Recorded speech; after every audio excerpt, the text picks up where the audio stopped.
harga diri. Jadi harga diri orang manusia itu ya kadang-kadang hanya sebatas itu. Nah ini yang harus kita hindari. Ya kita harus hindari dari gradasi-gradasi kehidupan yang hanya gara-gara kita berpikir kepentingan kita hanya kepentingan sebatas perut yang sejengkal ini.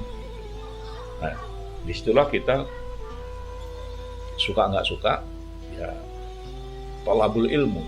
Ya, jadi kita ya ambil carilah ilmu yang seluas-luasnya, sebanyak-banyaknya, karena ilmu itu akan menjaga diri kita, ya lebih daripada harta menjaga diri kita.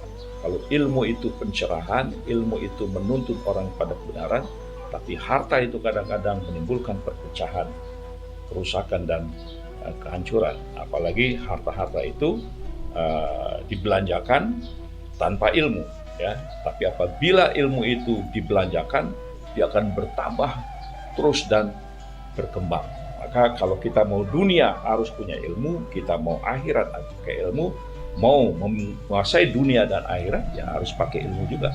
Jadi jangan sekali-kali kita merasa malu ya di dalam menebarkan apapun, walaupun orang bilang orang tidak menghargai. Jadi jangan sekali-kali kita merasa malu memberi walaupun itu sedikit, ya, sebab tidak memberi sama sekali pasti nilainya lebih sedikit. Jadi sekecil apapun yang kita berikan itu tetap lebih baik daripada sama sekali kita tidak memberikan. Nah, tanda-tanda orang yang akan menuai malapetaka dan bencana, ya, itu dapat dilihat dari kegairahan dalam mengerjakan perbuatan-perbuatan kemaksiatan dalam kehidupan ini. Nah, jadi saudara, sebenarnya sangat gampang, ya, sangat gampang. Apakah kehidupan kita ini akan melahirkan bencana? Itu sebenarnya sangat tergantung kepada action, langkah-langkah perbuatan yang dilakukan. Apakah langkah-langkah perbuatan itu banyak melanggar hukum-hukum, ya? Hukum-hukum siapa? Hukum-hukum Allah, ya. Nah, hukum itu ada halal, ada haram. Ya, kalau misalnya yang dilakukan itu yang haram, ya itu akan menuai malapetaka. Ya, apa saja kemaksiatan. Jadi kita harus sadar, ya, kita harus sadar bahwa kehidupan ini yang kita jalani, yang kita rasakan, itu akan menuai malapetaka yang besar jika kita menjalaninya itu secara salah, ya, menjalaninya itu dengan melawan apa-apa yang sudah ditetapkan oleh Allah Subhanahu wa taala. Nah, oleh karena itu sekali lagi mengatakan dalam situasi apapun kita jangan pernah kosong, jangan pernah alpa, jangan pernah absen berharap hanya kepada Allah Subhanahu wa taala, karena dia sumber dari segala sumber pencerahan bagi kehidupan ini. Hati kita harus kita jaga supaya peka, ya. Jadi hati kita ini harus dilatih kepekaannya terhadap situasi-situasi yang ada. Jadi sense of environment-nya itu harus betul-betul ditumbuhkan terus, ya. Jangan sampai ketika orang sedang dalam keadaan susah kita menari-nari di atas kesusahannya. Ketika rakyat dalam keadaan kesulitan, kita justru bermegah-megah di tengah-tengah kesulitan itu. Nah, itu sangat tidak sesuai dengan prinsip-prinsip keadilan di dalam kehidupan. Oleh karena itu, pekerjaan tangan yang paling sederhana sekalipun demi mempertahankan harga diri seseorang jauh lebih utama daripada kekayaan disertai dengan penyelewengan. Saya kira itu poin penting juga dari sahabat Rasulullah Ali bin Abi Thalib. Oleh karena itu saya mengharapkan kita harus bisa menjadi pengendali diri kita harus bisa menjadi tuan, ya, menjadi tuan bagi diri kita dan menjadi pemandu, ya, agar supaya ya kita ini manusia, ya, kita bukan malaikat, ya, nafsu kita ini kadang-kadang ya bergerak ke arah-arah yang sedemikian rupa, ya. Oleh karena itu maka kita harus bisa menuntut nafsu kita ini ke jalan yang apa yang diinginkan oleh Allah. Nafsu itu kan ada amarah, ada lawamah, ada mutmainnah. Bagaimana nafsu kita ini senantiasa berorientasi pada kemutmainnahan itu, tentram. Nah, saudara, kita di dalam kehidupan ini, ya, kalaupun kita mau melakukan sebuah koreksi, ya, terhadap kehidupan, semua berpulang pada diri kita.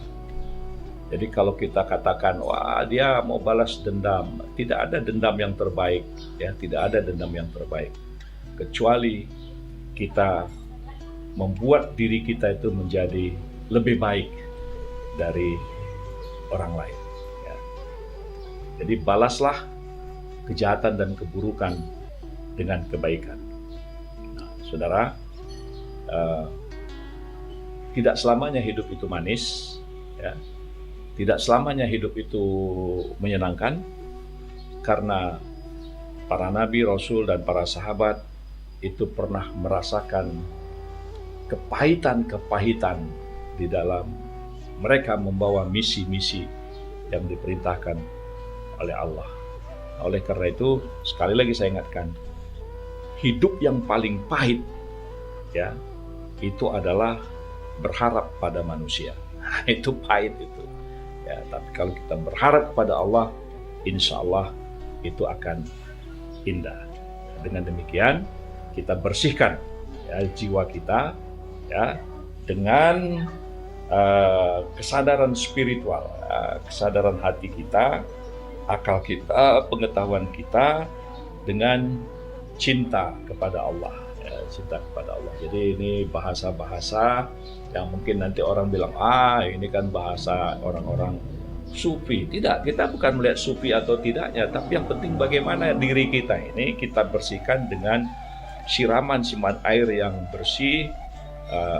Senantiasa jiwa kita ini harus kita lapangkan seluas-luasnya, dan kemudian air mata kita itu pun kalau kita kucurkan adalah dalam rangka kesadaran kita kepada Allah, sehingga dengan demikian jiwa kita betul-betul jiwa mutmainnah yang kaya akan mahabbah, kaya akan cinta kepada Allah. Nah, barangkali itu, ya, yang perlu kita renungkan secara bersama-sama, ya, karena biar bagaimanapun, ya, ucapan-ucapan yang lebih yang kita harapkan adalah kalam-kalam yang disampaikan dengan jiwa dan hati yang tulus. Nah, kita seringkali dalam pergaulan ini mengungkapkan kata-kata dengan tidak sebenarnya. Ada yang ditutup-tutupin sehingga ucapan-ucapan itu menjadi tidak fair, ya, tidak jujur, ya. Nah, pada harta benda yang paling berharga itu adalah, ya, sidik, ya. Tidak ada kata kalam yang paling enak, itu adalah kata-kata yang sidik, kata-kata yang benar-benar sebenarnya. Ya, kalau dalam bahasa kita jujur. Nah, jujur ini yang sudah langka di dalam kehidupan kita. Nah, jadi saudara-saudara sekalian, ya, jadilah manusia yang baik dalam pandangan Allah. Jadilah manusia yang buruk dari pandangan diri sendiri, dan jadilah manusia yang biasa dalam pandangan orang lain. Ini tentu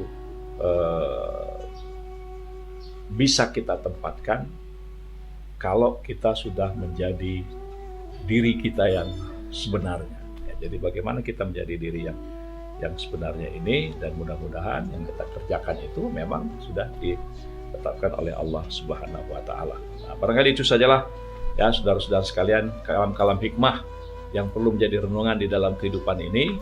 Yang penting hari esok itu harus lebih baik dari hari ini, ya. Kita harus menasihati diri kita dengan jalan yang seutuh-utuhnya, ya. Jangan sampai kita larut, ya, menasihati, ya, kalau orang bodoh dinasihatin, ya tetap aja dalam kebodohannya.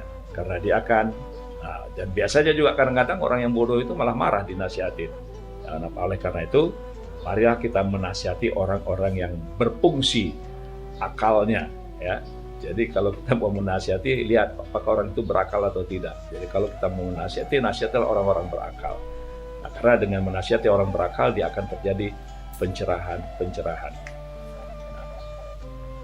Kita harus menghindari, saudara-saudara sekalian, ya kita seringkali larut, ya. Malah kalau Nabi mengatakan tinggalkan itu. Apa itu?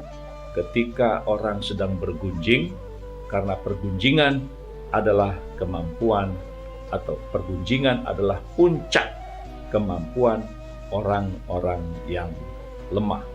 Jadi ketika pergunjingan itu terjadi, ya kita menghindar saja, ya, karena tidak ada gunanya, tidak ada manfaatnya. Karena itu adalah puncak dari orang-orang yang lemah di dalam kehidupannya. Jadi kita kalau mau berdialog, ya berdialog itu mencerdaskan, ya. Berdialog itu harus mencerdaskan. Jadi jangan sampai kita malah makin bodoh, ya kan. Nah, jadi tantangan-tantangan yang kita hadapin dalam kehidupan ini, ya harus dihadapin dengan kecerdasan. Harus ya kalau bahasa para ulama-ulama Sumatera Barat itu, ya tigo tali sapilit, ya. Jadi bagaimana memadukan, ya, para ahli-ahli ilmu, para ahli-ahli adat, dan orang-orang yang senantiasa berkasih sayang atau gundukan uang itu. Nah, oleh karena itu kita juga harus menghindar dari kekeliruan-kekeliruan di dalam mencari partner.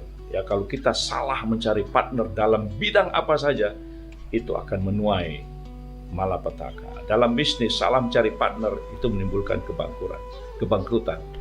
Mengurus negara, ketika kita berteman dengan orang-orang yang bodoh, yang hanya berpikir tentang dirinya sendiri, yang ada adalah kemerosotan di dalam kehidupan. Jadi selemah-lemah manusialah orang yang tidak mampu mencari sahabat.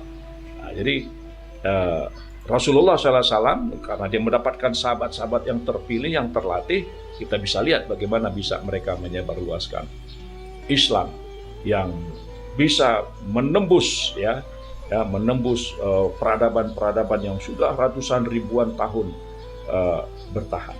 Nah, itu kenapa? Karena Rasulullah mampu menemukan sahabat-sahabatnya. Jadi siapapun dalam membangun kehidupan, mau membangun peradaban, ketika dia salah mencari sahabat, maka dia menuai malapetaka. Nah, oleh karena itu, sekali lagi saya katakan pada diri saya sendiri, ya, jika ada kata-kata yang melukai hati, maka marilah kita menunduklah dan kita biarkan dia melewati kita. Jadi maksudnya apa? Jangan masukkan ke dalam hati. Nah, seringkali kita gampang luka itu karena ya setiap orang yang berbeda pendapat kita anggap lawan kita, musuh kita, ya. Padahal tidak, harusnya yang teman berbeda pendapat itu sahabat untuk melahirkan pemikiran-pemikiran yang lebih tajam, pemikiran-pemikiran yang lebih sehat. Nah, saya kutip ada 3 macam orang yang tidak diketahui kecuali dalam 3 situasi. Ini juga saya kutip dari pandangan sahabat Rasulullah Ali bin Abi Thalib, ya. Pertama adalah tidak diketahui orang pemberani kecuali dalam situasi perang, ya. Jadi orang itu dikatakan berani atau tidak, lihat situasinya. Dalam suasana perang,